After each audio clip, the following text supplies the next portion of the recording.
The Red Dirt D&D podcast is brought to you by Pro Laser Cuts. The Oklahoma company provides pre-made and customizable design laser cut dice towers, tokens, and more, developed by a gamer for gamers, and now available to enhance your tabletop game. Pro Laser Cuts products can be found at many Oklahoma City area game stores, local events, and now available online at prolasercuts.com. That's laser and cuts with a Z, Pro Laser Cuts. And by SD Way Gaming, where dice goblins unite. Our friends at SD Way Gaming celebrate the beautiful dice players handpick for their games and splendor. SD Way Gaming has expanded to include many tabletop gaming varieties, accessories, and similar fun necessities to include a service for your dice addiction. You can shop for a variety of products at sdwaygaming.com or find SD Way Gaming on Facebook.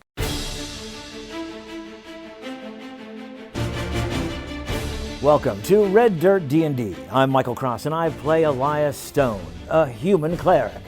I'm Connor Shenold. I play Sable, a half-elf rogue. I'm Johnny Payne, and I play August E. Greymore, a human fighter. I'm Carrie Hester, and I play Moxie, a tiefling bard. And I'm Brooke Bullock, your DM. Please join us as we explore the curse of the Clockwork City.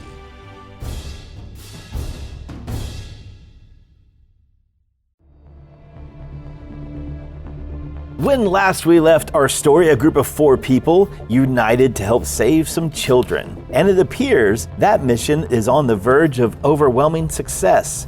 But a final bit of parley remains between our group, maybe even amongst themselves, and the 2 surviving kobolds over an egg.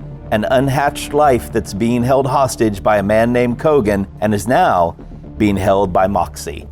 Let us return to our story to find out where there'll be some type of alliance or more death. Moxie, do not give that egg back to them. Listen, I understand where there's mistrust and we don't understand what it is a piece of leverage, Sable, and I think you're absolutely right. But this is a baby. We can't hold on to it. We can't keep it from them. It's wrong to hold on to that baby. It's theirs. If we keep it, it makes us no better than them. The 2 kobolds are like looking back and forth at each other, whispering to each other. Moxie's head is just kind of turning between the 3 people. Just a look of... And Dr. Stone turns over to one of the kobolds and says, and you were telling us that you could guide us to the families that have the other missing children. Kogan cell. Help find. Yeah, but you know where they are. Yeah, help find. And they whisper back and forth to each other. And then the one says, Stabbing, bright. See, I don't believe that, Mr. Elias. I think they're gonna say anything to get that egg back. But they're also not gonna help us out if we don't give it to them. They weren't gonna help us out anyway. I think they would. They're no better than the snakes that slither on the ground. They're just 2 steps removed. Well, the thing is, Dr. Elias and I ran into some snakes who were slithering along the ground on the way into town. I'll slam the end of my halberd down on the ground. and they jump kind of back a little bit. And I'm more talking to the kobolds. And while this conversation, these guys are arguing, Moxie is standing, egg in hand. How big is this egg? Are we talking like a volleyball? Are we talking like just like a big Easter egg? Ostrich egg sized. I think I said it's speckled copper and brown. And we need to find the rest of the children. So. Help you. Yes. And I will look at the egg and Moxie. We are here to help children. Egg. And I think that our new friends here would not betray us, would you? No cheat. Also, I think maybe if one of you stays, even if we give you the egg, one of you stays with us underneath August's care. What my friend is trying to say here is we will return the egg and one of you take it back to safety while the other stays here and helps us. They turn to each other and start whispering and talking. One of them's like pulling something out of a pouch. Hearing all of this, Moxie is actually going to take a little bit of a step towards Sable, because to Moxie, it sounds like these people who she doesn't know very well are making the decision for her, and she's the one holding the egg. So she's actually gonna take a little bit of a step towards Sable. Not like a lot, not like aggressively, just like a little bit. And while they're talking all of that through and Simultaneously, Moxie is going to stare at this egg, into the egg, and think a little bit about Rhapsody, about what Rhapsody would tell her right now. He remembers a moment with Rhapsody when she was like a preteen, not quite a teenager, not quite an adult, but bigger than a kid. And seeing Rhapsody helping a child and a woman who Moxie knew had maybe not done some great things, but who needed help. And then she's going to kind of like look at Sable and think about Siren Song and think, man, if I gave this egg to the Sapphire Society, I could get a deal for us for at least a few months. That would be able to, I could send Arya on a vacation. She hasn't had a vacation in a while. And that could be really great. And all this is happening. They're talking about giving the egg back. And so Moxie's having this internal conflict. She's gonna fish around in her pocket for a coin. With one hand, she got the egg under one arm, pulls a silver piece out, and she's gonna look at one of the kobolds. Heads or tails? She flips the coin, catches it, and looks at it, but she doesn't like show the group, puts it back in her pocket. Here's what's gonna happen. I'm feeling generous today. I'm feeling kind-hearted. You know, we don't need to be separating babies from mothers, even if the mothers are you. So here's what I'm gonna do. They gave me a good idea. One of you can go back with this egg. Moxie. And the two kobolds that have been talking, they have like some bones or some sticks or something, and they kneel down and they throw them on the ground, and then clearly make a choice off of whatever read they just did, there. And one of them starts like taking off a pouch that he has, and a little backpack strap that he has, takes it off and starts handing it to the other one. The other one is gonna stay with us, completely unarmed, and then with the understanding that if these children don't show up, that kobold's not going back home. Yeah.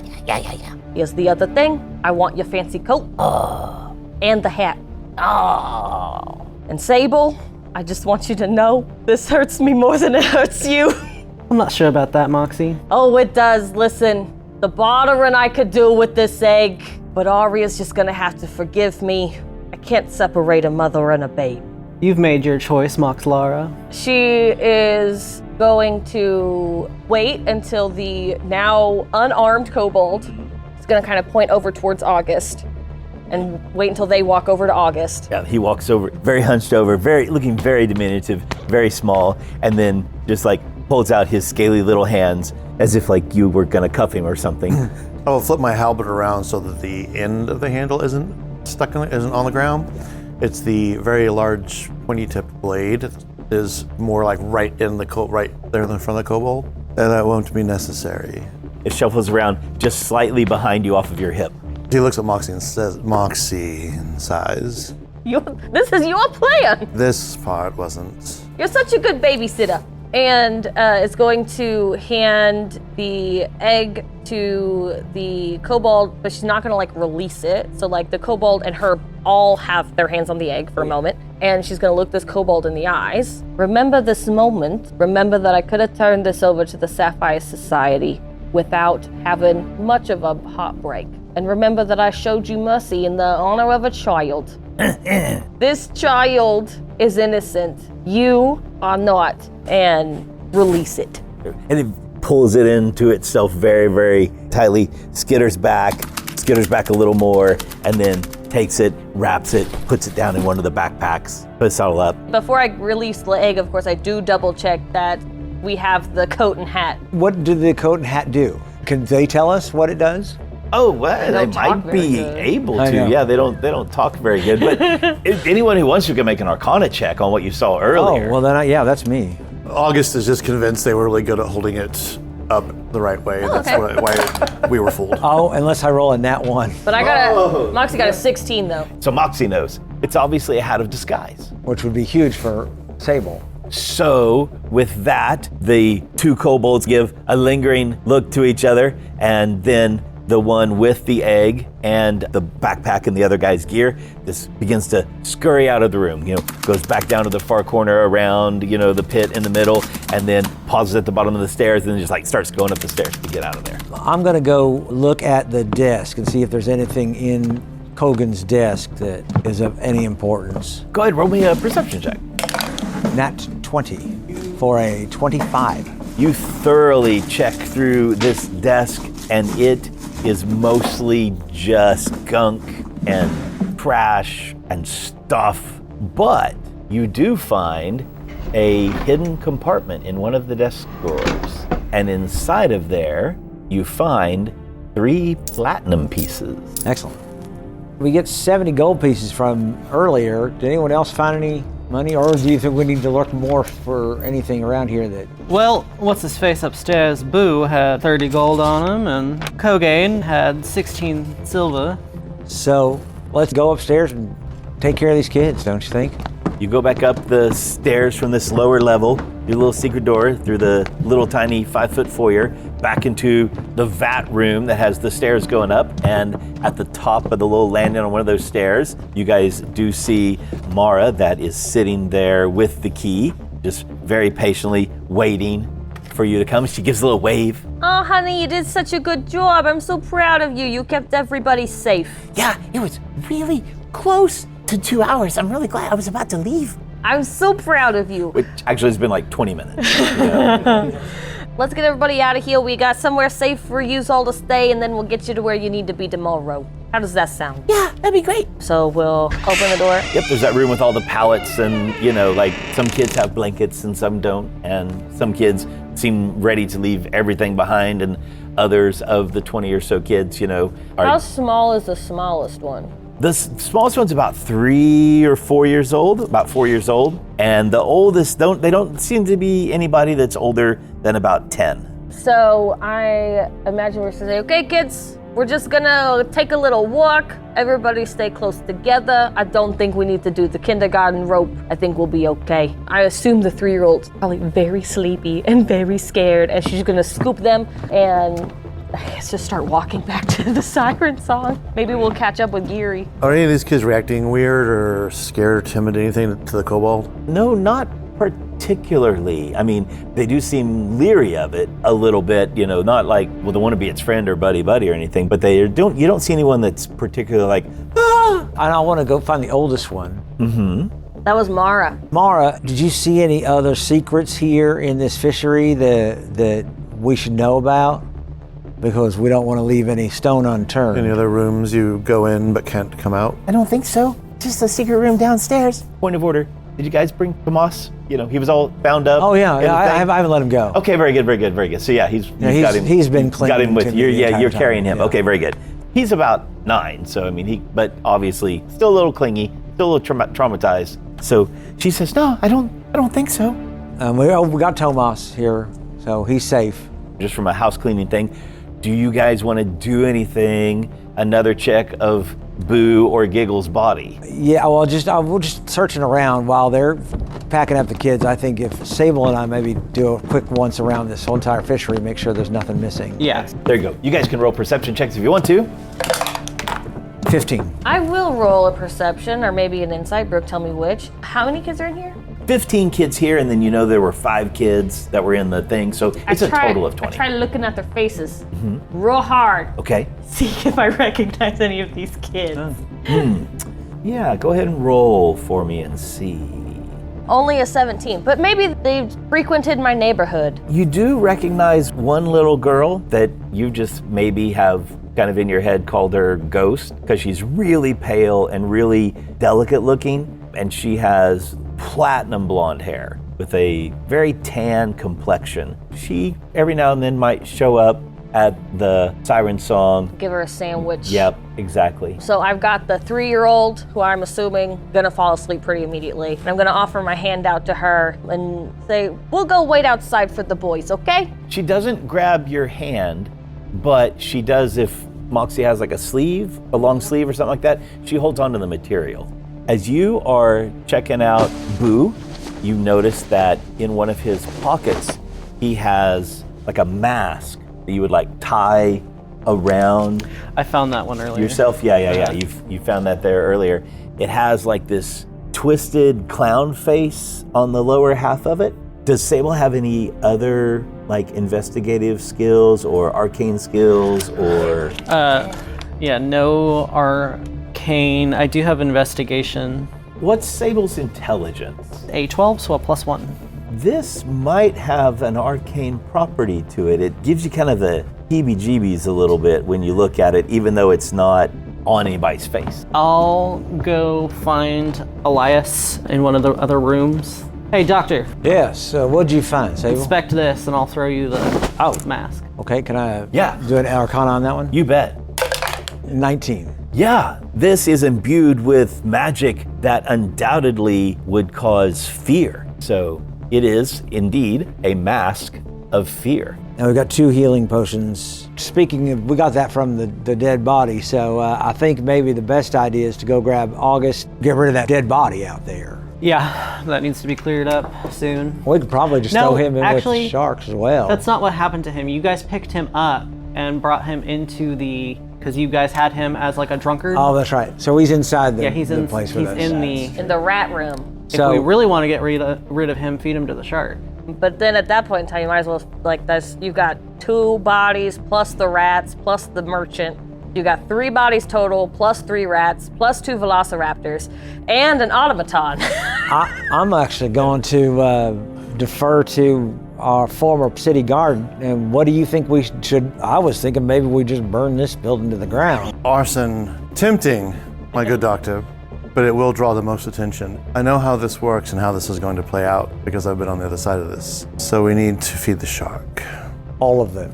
We need to not draw attention to ourselves and Right, and I think that would do it. What if because I don't know who's gonna miss them. I don't know if Boo and Giggles are actually gonna be missed by anybody, but if they are missed by somebody, it might be kind of suspicious. However, if they were found looking like they killed each other, would that maybe, at least there would not be an investigation outside of how they died? Well, we even went missing. it is risky to look over at Sable, but there are 2 outcomes here, no matter what course we take. So we either make the bodies disappear, or we just go simply turn ourselves in now, Way I see it, according to that blackboard in there, some of the city guard is in on it. which might make them look even harder for who did this, if this is their meal ticket. The biggest bet for them wasting their time trying to find exactly what happened to Boo and Giggles. Feed the shark. Hey, Brooke, when he said stabbing bright, would August know anything automatically, or could he make some kind of a roll to see if he remembers anything in town where there's like a large statue holding up a sword, or maybe like the peak of a church, there's a stained glass window, and below it is a statue of someone holding up a dagger, maybe something. Maybe history or even maybe investigation, if either one of those. 16. You know, you're sitting there, been playing this in your head as you've come upstairs and you're doing different things. And then you think, oh, kids, orphanage. Maybe they meant the piercing light sanctuary for lost children. Is that associated with the church that we visited earlier, the doctor and I? That's the illuminated light orphanage, just to be confusing. And I'll look at Sable. No, I'll look at Moxie. I wonder if he means the piercing light sanctuary. To the kobold, stabbing light, yes? Yeah. Oh, yeah. Piercing light. Kids, safe. The kids of the stabbing light are safe. Sell kids, safe. Yes, yes, yes. Did you say sell kids? Yeah, they sold the kids there. They're You safe. sold you sold the kids to the... To the Piercing Light Orphanage?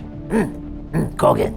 So Sable might be sitting there thinking about the noble family names and stuff that were on the board, and one of them was Pierce. Well, talking about Pearson Light and stuff, one of the nobles is named Pierce. Do they own the Piercing Light Orphanage? Oh yeah, so let's roll again. I just love dice. Woohoo! And all the townies can roll if they want to. I'm going to give guidance to Moxie for Is it a that. 4? Okay, that gets me up to a 19. Oh, nice. I got an 18, so... Okay. Yeah. 5. Yeah, very good. So Sable knows the name, but that's about it. But with the 18, August knows that they are this noble family that funds an orphanage, the Piercing Light Sanctuary. And Moxie knows that the guy's name is Zalen Pierce, is the kind of head of the family. So like the patriarch, Yeah, but he's like old guy. he's running the business, so late middle age probably. Are we dumping the bodies as we're talking about this? Yeah, I think you guys could be dragging some bodies if you want. I'm not. I'm babysitting the children. And also, well, once we get them out of the front room, you can just keep them safe in the front room. Let's not leave them in a place where there's a dead dinosaur, but get them out. So the three of us are actually dumping the body while you're babysitting the kids. Out in the front room. And it's a wonderful morbid sight when you dump the bodies in, blood, viscera, sharks, fins. Are you doing anything with inoperative Cog? Are you just leaving Cog there, or plans to come back later, or what do you think? I think he needs to go in the ocean as well. He might not be eaten by the shark, but without making any type of roll, do we know if automatons made of wood sink? Yeah, you're pretty sure there'll be an extra weight in there that he would sink. Technically, there is like a crystal, like a shard inside of his chest that it's, That's the power. Yeah. Yeah, take any kind of power. Take the battery. Take the battery. And we're walking in the dark hours of the night, 2 a.m. or so. You guys have cleaned up as best you can there at the fishery, gotten rid of some evidence, dumped Cog down into the pit of water as well. And now we have this entourage of children that are coming back toward the siren song. When you get to the siren song, sure enough, there is Geary standing there just outside the door. So we walk in, lights are on low at the siren song, and there are 5 or 6 kids that are there at some tables. And as you come in the door with another 15 or so kids, this entourage, there is a mahogany-skinned female elf standing there with her hair is in like a kerchief. She's wearing some very nice silk pajamas. Dr. Stone, you admire the quality of the comfort wear here. And this eyebrow arches way up to her hairline as Moxie walks in the door.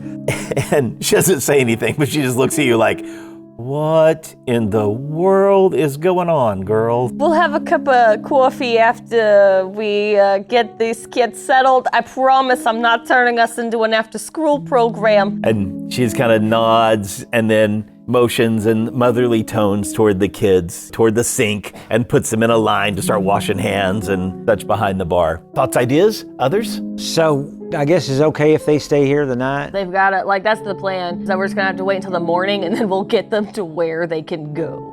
In the meantime, I say we all get some rest as well. Could certainly use it. Then I think I'll take these kids over to the Illuminated Light Orphanage and see. I know they might not be able to take care of all of them, but maybe some of them we could. Some of them have homes. Some of these people were kidnapped from their families. And some of them just live on the streets. And some of them just live on the streets. Yeah. Well, let's at least get it over there. They're the ones who should be finding these kids where their homes are, not you and not Rhapsody. I'll look around. Geary is inside or outside? He's standing right outside. I'm going to stick my head out the door, tap him, come inside. And he turns, looks at you. The irises dilate, in that mechanical way, and then starts to follow you in. Once we're inside, I will look down at the kobold. What is your name? Lies. Lies? Oh. And you can see it dawn on his face, right? I turn back to the automaton. We would like to address you as Otto. Great. Otto, this is Kobe. Otto, how loud can you get?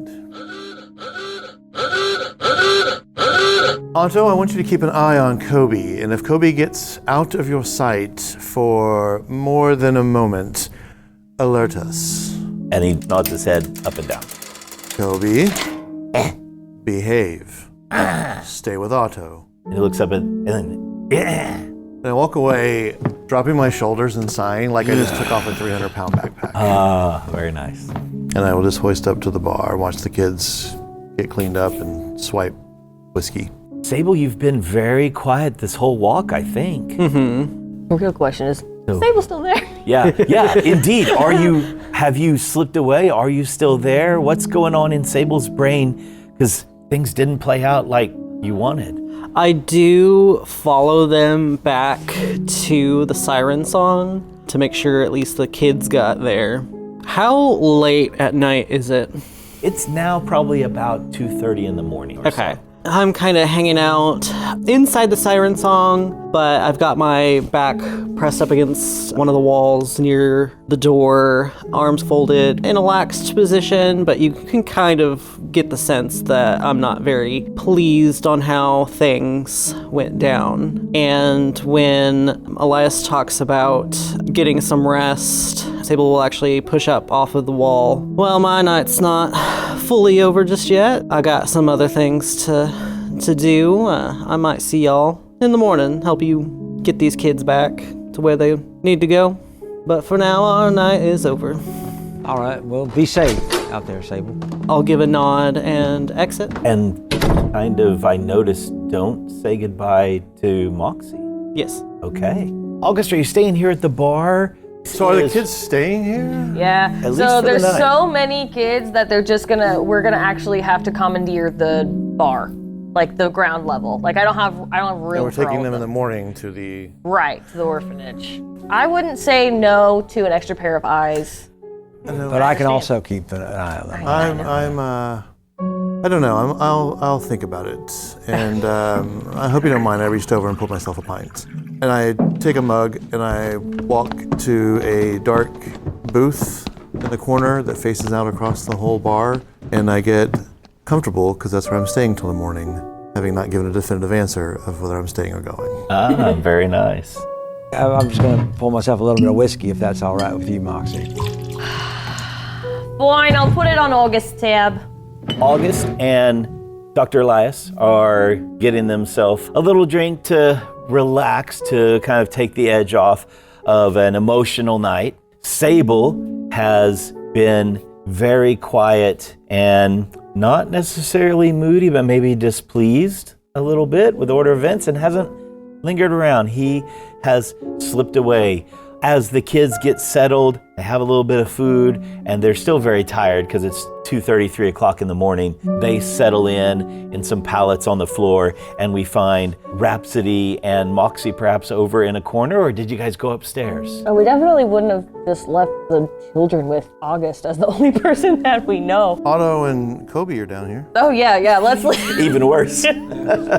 So you guys are over in a corner of the bar, maybe with a coffee or a tea or something. I think maybe we are in the kitchen. There's like the window that looks into the bar, the order window, if you will. And so we can kind of keep an eye on things, but also have like a little bit of distance as well. The kitchen looks like a kitchen you would find in a home, but like 3 of them. So like it very clearly, instead of investing in an industrial kitchen and buying into the technology that is available to her, Rhapsody's just added extra kitchens. And you can tell that there's some bread that's actually Arya has left out to rise for overnight, that she's gonna come down and bake in the morning, and Moxie is able to kind of put a kettle on to make some coffee and grabs a couple of cookies out of her cookie hiding place and brings them over to where Rhapsody is leaning against one of the counters, probably with a questioning look on her face. Rhapsody has her coffee mug there. Moxie, love, what is going on? Okay, so you know how Sable was asking if we knew anything about the kids and was gonna give us a bit of a discount. Right. Well, I didn't know anything about the kids, so we didn't get the discount. But then August brings this strange guy in who's never had a rusty cog. I don't know what kind of boondocks he comes from, but anyway. Sleeveless coat guy over there. Yes, I think it's a vest. No, it's long like a duster, love. It's not that at It's all. still a vest. It's just a long vest wraps. Anyway, that's not the point. The point is they knew about the kids. And then Sable comes in and knows even more about the kids. And so I kind of get roped into this because I can't just leave those two together. They're gonna rip each other's throats out. So we go with them. The good news is we found a bunch of kids. Yeah, there were a whole level of them that came in like a wave of 5 with the automaton, by the way. Right, so you know about Deke and Lysa. They're wonderful. I assume they were Yeah, asleep. they're upstairs sleeping. Okay, these kids are all their friends. Well, those kids were telling me all kinds of stories. They were imprisoned by a baby dragon as a guard, and then 2 big scary guys. Right, so here's the deal, Pickle. The children were being kidnapped by either thugs or kobolds. Some of them were being captured by kobolds. They were being taken to that fishery over on St. Augustine, And then they were being kept there by a couple of no-goods named Boo and Giggles, which are the worst villain names. Then Boo and Giggles were working for this guy named Kogan, who I guess Sable knew. They seemed to have an intimate moment there towards the end. I don't know if Sable was just being mean to him. It was actually probably just that.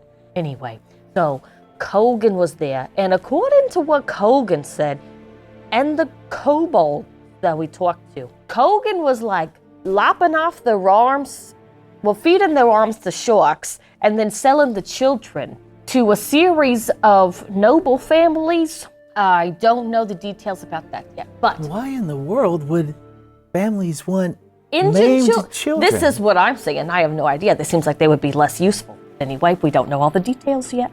But here's what I do know. Kogan was blackmailing the kobolds into kidnapping the children because he had an egg. And so then we had the egg, and I had to decide what to do with the egg. And Sable was like, give it to the Sapphire Society. And then August was like, that's a baby. You got to give them their baby back. So that's a valid point. And so then I was thinking to myself, what would Rhapsody do? And then I was thinking to myself, this could get us a lot of money. The Sapphire Society would give us a couple months off, and then we could send Aria on vacation. She really needs a vacation. But anyway, I gave the egg back to the kobolds. Proud of you, Mox. That's a good idea. Right, and then so they went away, but then this one, the one that we are keeping, he said that he could lead us to the other children who were maimed and then sold to the noble families. Kobolds aren't usually kidnapping children, seems a little especially. weird for them. It's not their thing. Info, knowing everything about what's going on the street, that's totally their thing. So there's probably something that obviously this Kogan guy with the egg and the blackmail was obviously making them do stuff that they wouldn't normally do. Proud of you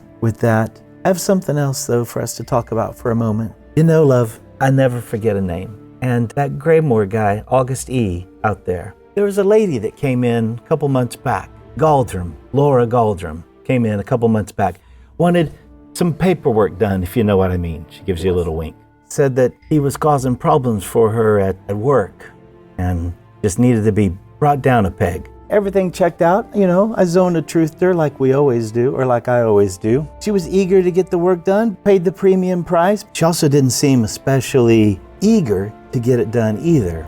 All I'm saying is, how much can we trust that guy if he's been roughing up other women?